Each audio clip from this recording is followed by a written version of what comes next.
Good morning. My name's Gail Thackeray, and I was at DEFCON 1. I was the only prosecutor they invited to come who would. And my assignment then was to debate the issues of hacking. And initially, when Dead Addict called me, I told him I don't attend conventions of car thieves either. And later on, we had some discussions, and I did go. It was very interesting for all of us. I got up in front of a very tiny group of people in a very tiny conference room in the old Sands, and I said, there's no debate. You've already lost. Hacking's illegal in 50 states, the federal government, and a lot of other countries. And it went downhill from there. So let's go back. Where were we at DEFCON 1? First of all, I am thrilled to see how many women are in the audience.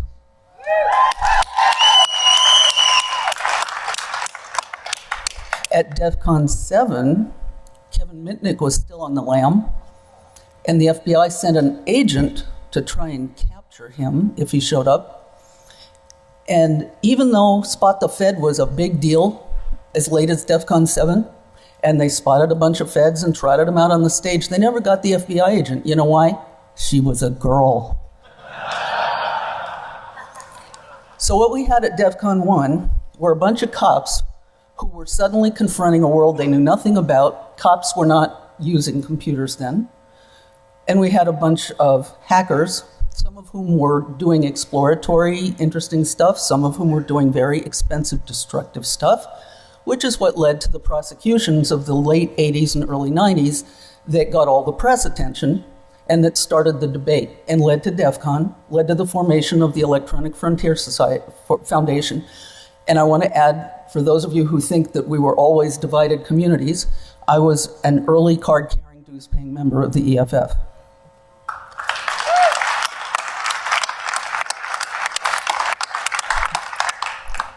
At the point when DEFCON 1 happened, we had a huge national debate going on. A lot of it was being played out and distorted in the press because we had cops who didn't understand the technology, we had hackers who didn't understand why other people were mad at them, and we had the press who couldn't talk to either of those groups. I remember there was a conversation going on the well. Some of you may remember the well. There was no internet then, so you had to be paying very large long-distance bills if you were commuting to the well. And some of the best educated press people in America were asking things like, in Operation Sun Devil, you did 19 simultaneous search warrants across the country. Nobody got arrested. That's why we call them a search warrant. The arrest warrant is when you use the information from your search warrant to arrest the guy who did the bad stuff. We had different factions who could not communicate at DEFCON 1, and that's kind of what led to DEFCON 1, right? We were all really nervous. The hackers weren't necessarily cool with being in the room with the prosecutor. I did have to ask them not to commit any felonies in front of me. And the cops were not, at that time, comfortable with being on the stage with a hacker, or even in the same room, unless they were interviewing said hacker. I want to say that 20 years later, we've come a long way in our ability to communicate. This is proof of that. We don't agree on a lot of things, but post 9/11, we agree on a lot of things. The fact that this many people here want to hear what the general will have to say in a few minutes is proof that you've changed. The fact that so many law enforcement and security people are here is proof of the fact that we've changed. What we had at the time of DEFCON 1 was mass confusion. The issues weren't all that clear. The factions didn't share a language. Today we have cops using computers. It was actually law enforcement that pretty much invented the field of computer forensics. I know those early guys, and they were writing code because they were desperate. They needed help. They went to Peter Norton, and they got some tweaks to Norton Utilities, and that was kind of the beginning of computer forensics, the stuff they were writing and what Peter Norton did to assist us. Now, some of you are in the position of protecting the systems that we all rely on, and I think everybody in this room can agree that whatever we think about the exploratory form of hacking, there is a reliability factor that we all depend on in a civil society. And that means that you don't take risks and endanger my stuff. And that was the fundamental divide we had at DEFCON 1. We're still debating it now. As Americans, I don't think most of you who are here are Americans, but we have a lot of foreign guests. As Americans, I don't think most of you would take kindly to a group of hackers from some other country shutting down any of our infrastructure, especially if it affects you. We have evolved in our attitudes towards privacy over 20 years. We're still arguing about it. I know some of you are pretty mad at Facebook about every 6 months. Privacy is where you feel you're invaded. Hackers didn't, at that time, from my point of view, respect other people's property and other people's privacy. There's a lot of misinformation about those early prosecutions. A couple of the high-profile ones that led to DEFCON and the EFF were actually fraud investigations. Huge financial losses were being suffered as a result of some people's behavior. The cops didn't sit around and say, gee, whose civil liberties can we go trample on today? Oh, let's pick hackers. The cops are responsive to a need, a demand from their constituents, which is, at some point in our lives, all of us. And that's what happened. We were trying to solve huge financial losses. You know why we don't have as many hacker cases today? Because you all have internet access for free.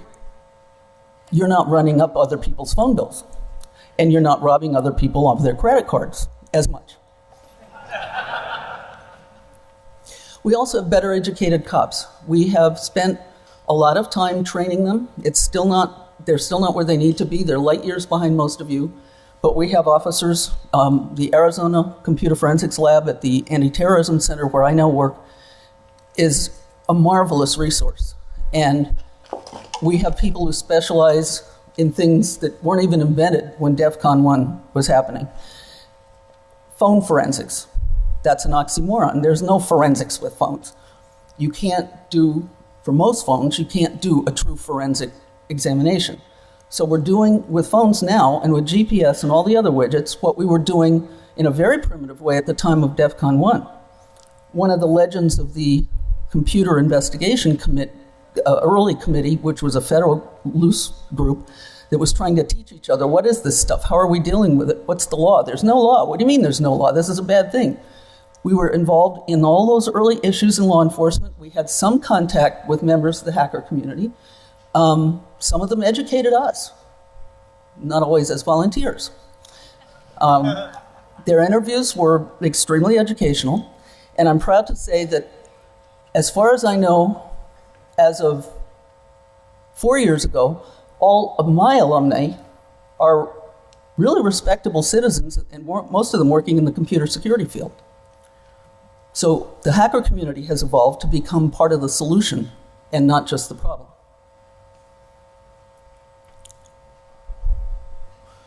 When we look at the evolution, and that's a common theme that Addict and I were talking about last night, the evolution of the whole community, not just DEFCON community, but the whole society around us, as the general will talk about, we have more stuff in common than we have disagreements about.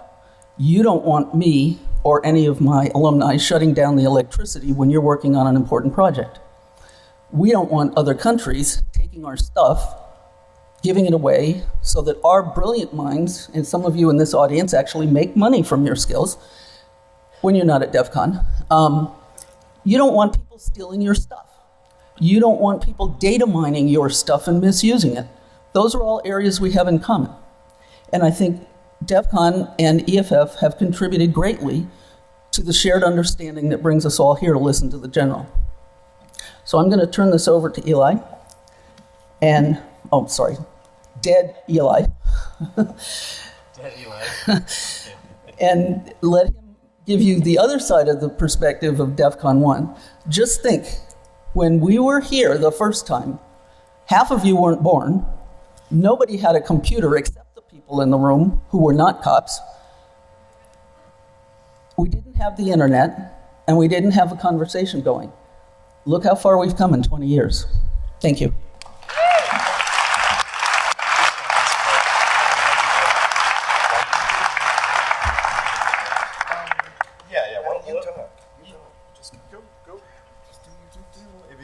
first of all, I'd like to thank Jason Scott. If anyone's looked at your DVD, there's a good amount of material, including the TAP, issues of TAP from way back when, scanned in, and all those came from textfiles.com. So if you like the sort of thing you found on the DVD, visit textfiles.com, and the community owes him. He's our historian. So thanks, Jason Scott.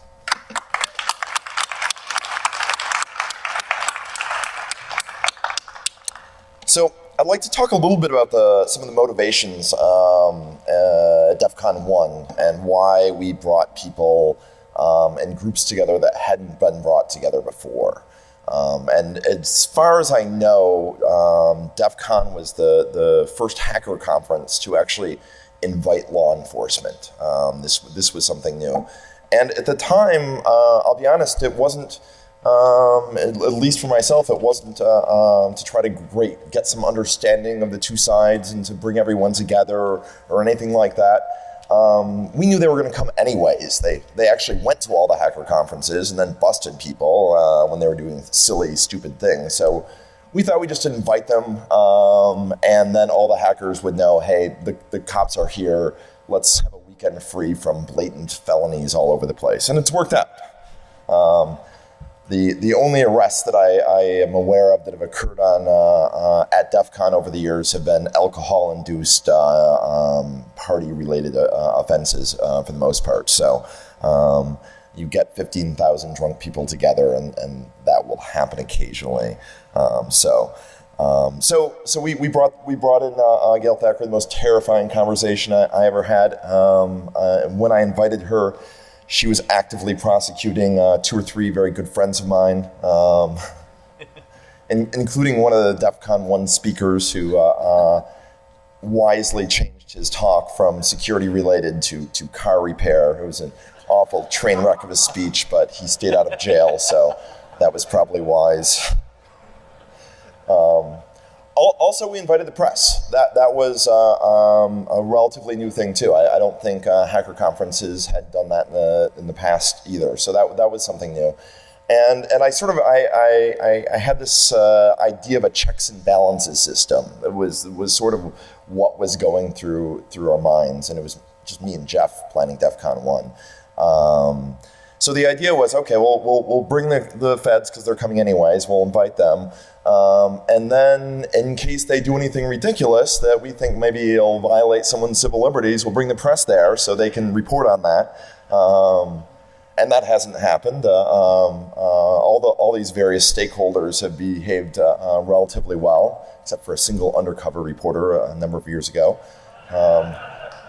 If you Google her name, you'll find in the first hits, and probably for the rest of that poor woman's life, the DEFCON related poor judgment. I blame her employer. So we brought the press in, and at the time, the press coverage on security issues and hacking issues was abysmal. It was they were ignorant. The stories in the most mainstream publications were truly awful. So in addition to that, we thought, well, so bringing the prosecutor, because they're going to come anyways, bringing the press to cover anything. We should bring some civil liberties lawyers in case anything bad happens, so we have lawyers on site.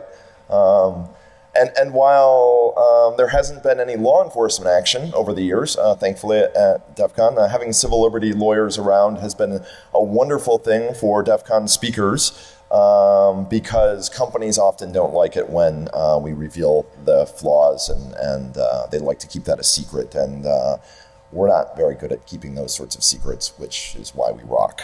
And so the civil liberties folks came, and it turns out that we need protection from the corporations and not from the feds, which was a surprise, and I'm thankful they're here. And this year, we had the CPSR, originally the Computer Professionals for Social Responsibility, and later the EFF came, and this year the ACLU is here, as well as the National Lawyers Guild. So there's a wide variety of civil liberties groups, and we've been called in years ago. One of our DEFCON stickers was cut up and rearranged to FedCon, because frankly there's a lot of feds here. And you know what? A lot of the feds that are here are hackers, just straight up. So that's okay. That wasn't necessarily the case when they first started coming, but it's certainly the case now. And there's a lot of folks that work for the government that are really, truly part of our community. They're not the other, they are us. And I think that's helped. I think that's helped a lot. And, you know, instead of viewing the government as the enemy, we just need to infiltrate them and make the government the one we want.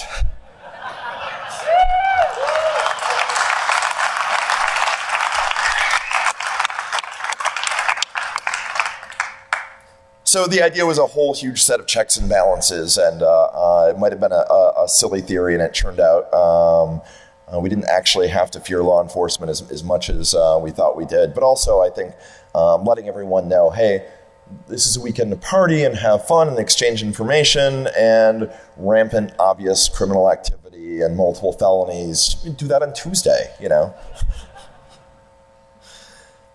So the initial motivation was a checks and balances. What ended up happening was something better and different than was imagined, and that was a greater understanding of all the various parties, and all of these groups understood the motivations of the others and feared the others less. And you know, now now we kind of get along to a very large extent. Also helpful, I think, back 20 years ago, there wasn't serious mafia, criminal, organized crime making millions and millions of dollars off of cybercrime. And frankly, the cops have much better things to do than to deal with occasional trespass explorations. And again, you know, I remember when I could pay $20 a month and quit being a felon. That was awesome. I slapped down that $20 for an ISP the moment I could do that. And it's, you know, for those that weren't there back in the day, it's kind of an odd idea. What do you mean you were a felon to get on the internet? Well, there was no .com, there were no ISPs. If you weren't associated with a university, the only way you were going to get onto the internet was essentially break some rules. So the press, I think, is interesting. I'm on the press team, so I'll talk a little bit about that. They've gotten a lot better over the years. Robert X. Cringely was at DEFCON 1 and wrote a couple blurbs about us. But over the years, the press presence has grown and grown and grown, and we're over 100 different media organizations are at DEFCON, including every major television network, et cetera, et cetera. I'll tell you who's not allowed, though. There is one segment of press that tried to get into DEFCON 1 and has tried over the years to get into DEFCON, local press. So Las Vegas, anything. I have nothing against the Las Vegas press. It's just generally, as a rule of thumb, local press sucks. So they don't need to come in, and we don't want an understanding with them. So I'm sorry if anyone here is with some local press somewhere. I'm sure you do a good job.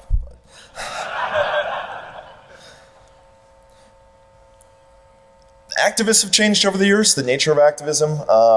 EFF is more of a mainstream organization. If you look at what they do, if you look at the contents of their activities, their lobbying, their lawsuits, all of this, it spans a huge, wide range of activities. And I thank everyone here for supporting them. And I found out yesterday that Gail was a member of the EFF, and I liked her even more when I found that out. So thank you, Gail. And what I really appreciate that actually is having people within the government and within the law enforcement have a deep understanding for the need of civil liberties, and that's important, and I'm really happy about that. Also, I want to mention something about government in general. People often refer to it as a single monolithic entity. And in fact, there's a ton of different pieces of government, and they have kind of competing agendas, conflicting agendas. For example, the Federal Trade Commission, which is, you know, what does that have to do with anything? Well, they actually hired one of us, and a privacy advocate and a technologist, and I think he's speaking right now, Christopher Soigan. And so there are federal agencies that have the same passion for activism and protecting consumers that some of us do. So, and then there's also the FBI, which, like I said, they're busy with actual, real, scary cyber crimes and nation states and whatnot.